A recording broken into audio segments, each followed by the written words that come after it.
Namaste.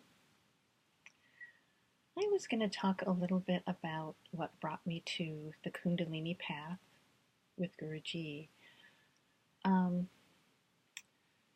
so let's see what comes out and fix that a little bit. Um, I had a lot of preliminary symptoms of Kundalini since I was young, and there was a lot of trauma that was experienced there, that sexual abuse and things, that really some heavy stuff that um, all that I really wanted to do was to get out of the suffering. Um, and I didn't have the clarity then when I was young to really see that I was using that as a jumping off point. But that's indeed what was happening.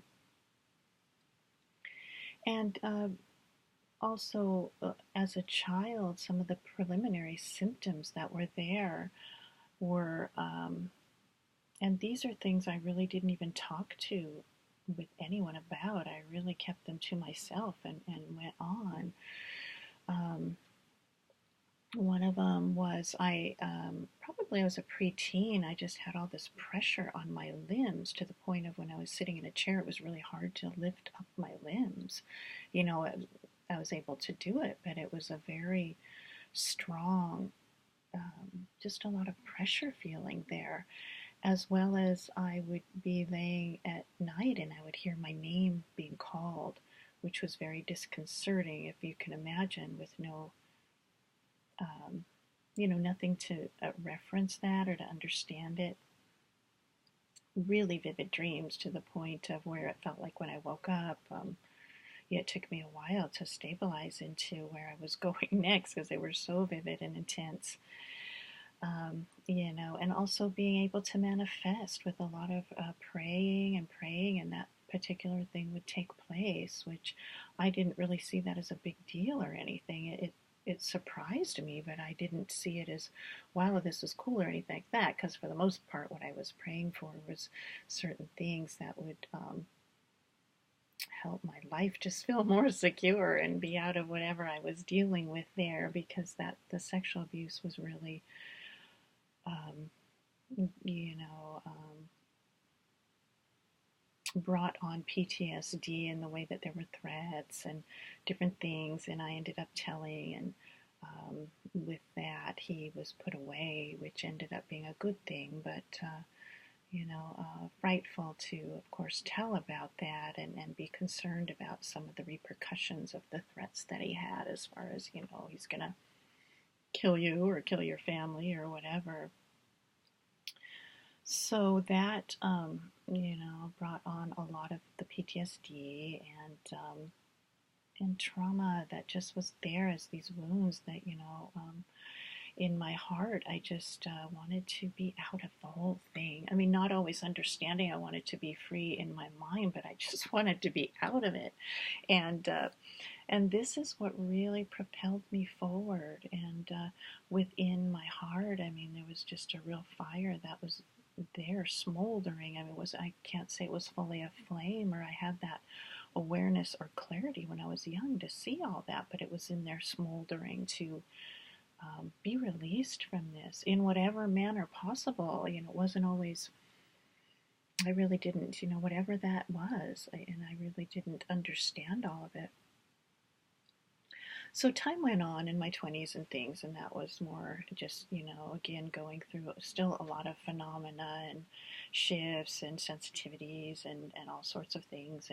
And along the way, a lot of illnesses and, all sorts of things that brought up drama in the mind, and, just kind of kept walking through it all. And then I had my child, and after he was born, he was probably about 2 when, in my heart, I just knew that this seeking was there, and it was following me on my heels pretty much. And when the time was right, I would really dive into it in full. And this was the time when he was around 2, and So how it started, I was in a bookstore and my hand just actually went right to this particular book, and it was a book that by Krishnamurti. And I had never read any spiritual texts and, Hindu texts in that way. I mean, certainly I, went to church and did some praying and some of the Bible and that kind of thing, but not, you know, anything that you could describe as a non-dual text or spiritual text in that way. I just didn't. I just wasn't. I didn't know. I wasn't into that at that point. And so I grabbed that book, and it was a book of his poetry, and it really struck hard with his writing. I wasn't really drawn to his other books. They just were very intellectual and did not really speak to me in that way. I read a little bit of those, but it was really a struggle to get at what he was trying to say, really, to be honest.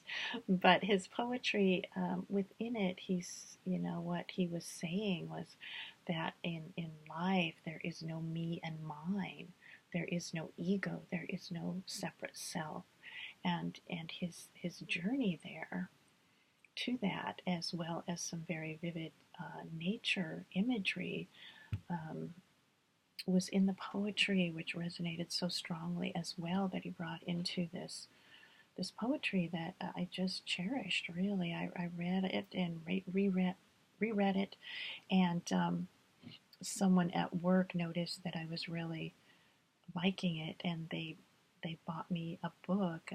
It was a biography, and he, about his life, and in that, which I had never really read at all about kundalini, he did describe kundalini and some of, not real thoroughly, and he didn't bring it out in his teachings, but what he went through, and he did go through a lot of physical pain, a lot of suffering, and really hardships that, and that within that purification process. So that again was something that I just cherished, and I just, looked at it a lot, read it, and just kind of kept that close, because there was something said that just really spoke to my heart about this process that I really didn't understand at all.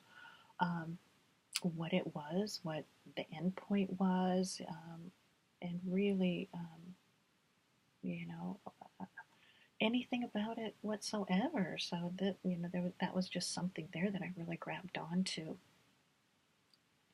So at this time, I began meditating very heavily, and I, how I first started was just being very aware of my movements, just, trying to relax into it, and follow my breath, just really basic stuff, and really tactile. When you touch things, I'm noticing, I'm touching something now, and, whatever, because, many times the mind is all over the place. You don't even quite know what your experience is at the time. So to pay attention to that experience, which seems very simple, and it was very difficult, and spending a lot of time sitting. And I was drawn to um, meditating in cemeteries. That just, I had a pull there. It sounds so very light, doesn't it? Like I really needed to add that to everything, but I did, and I went there and sat in the cemeteries and contemplated death, and looked at the headstones, and it didn't matter even what the weather was. I would sit there, I would walk through there, and kind of breathe all that in. It's actually a very peaceful place in many ways. It was quiet, there was hardly anyone in there. And I just asked myself, what is death? And went through that, attempted to pierce that, as well as what is this mind? And I sat with that, and I sat with that, and I continued to do that, and just sit and cover my eyes with a cloth or whatever. And then there was a Buddhist book that I had that I just began doing some of the chants in there, as was recommended in the book. It was just kind of, let me follow along to the next thing. And again, I'm not recommending this. I'm not putting out a path of where to go, but I'm just expressing my experience with this. And so I began some of these chants. And what I noticed not too long into this actually is when I would be sitting, I oftentimes sat at a window and looked outside when I was meditating, and all of the sudden my awareness I could just see so clearly. It just became so vivid, or I could pick up certain details and things that I would have went unnoticed before. Very subtle details, let's say on a flower, in the clouds, on the grass. My awareness would fall there, and it would just be crystal clear and sharp, and more expansion, various things like that.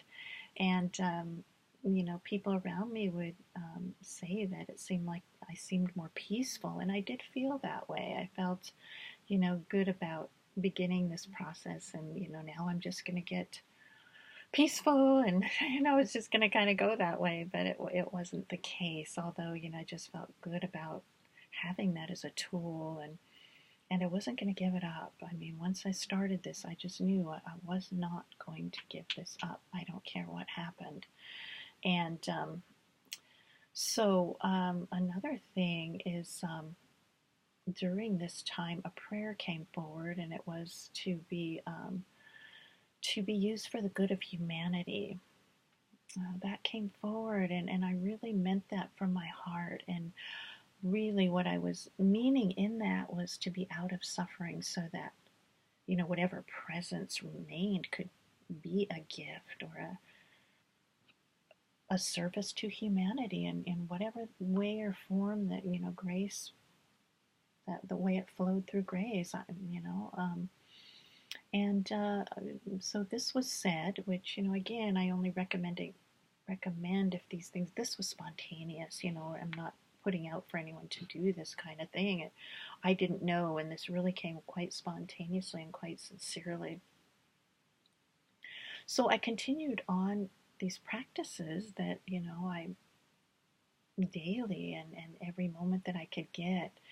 And so one day, what I noticed were some of my breathing pattern changing, and sometimes my breathing would just be panty, and other times it would be really deep, and it suspend itself, and everything would be quiet. There'd be no breath for a while, and then it would pick up again. So changes in breathing, which was surprising that came up.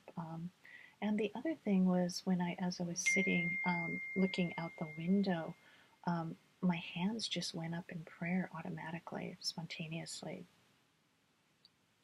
And this was a little bit startling to me. I wasn't really able to.